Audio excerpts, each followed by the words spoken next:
Félicitations. Lenny, on imagine beaucoup de satisfaction, c'est la deuxième victoire avec votre nouvelle équipe et c'est encore une fois en World Tour. Ouais, encore une fois en World Tour. Hier, je suis pas passé loin et j'avais un peu envie de me venger aujourd'hui et d'aller la chercher. Je sais que c'était possible, mais voilà, l'ascension était super longue et l'équipe a fait encore un super boulot.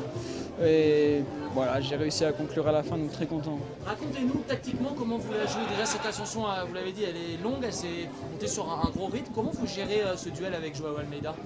Ouais, bah déjà juste avant, mon directeur sportif m'a dit que c'est vraiment de faire exploser le coureur d'Astana pour le général. Et je me suis dit une fois qu'il va exploser, ils vont peut-être attaquer à deux, mais je pense que Joao Almeida était un peu plus fort et aussi Jevine a fait du bon boulot pour lui et il s'est sacrifié et après c'était à deux et voilà, parfois c'était un peu difficile, ça jouait un peu avec Noner moi aussi quand il a arrêté de rouler, mais je pense que c'est comme ça, c'est la course et il était très très fort. Je pense qu'on avait un niveau presque similaire. Donc, ouais.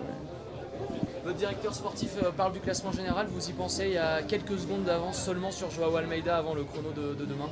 Ouais, j'aimerais bien. Après, honnêtement, je pense qu'il faut être réaliste, ça va être un peu compliqué face à un rouleur comme Joao Almeida.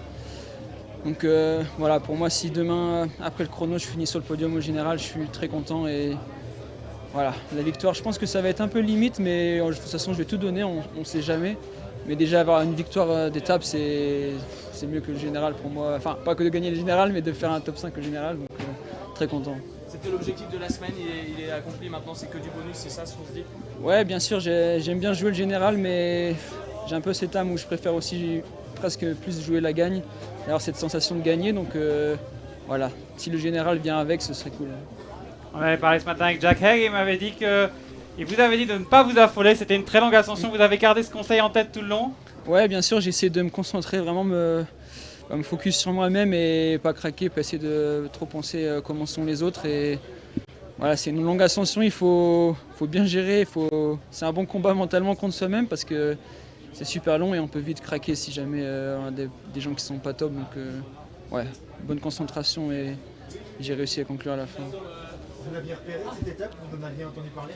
Il me semble que j'ai déjà fait, c'est mon troisième Tour de Romandie, mon premier Tour de Romandie j'avais fait, je me souviens. Mais j'avais pris 3 minutes, l'ascension avait été trop longue et j'avais complètement explosé. Et j'avais un peu peur de ça aujourd'hui, mais au final, voilà, ça l'a fait avec la progression que j'ai eue. Vous minimisez vos chances pour demain, votre chrono est pas si mal pourtant?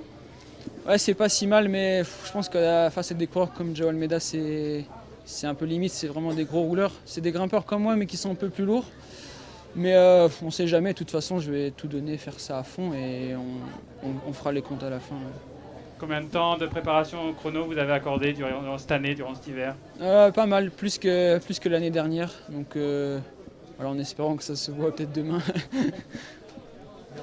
Merci beaucoup.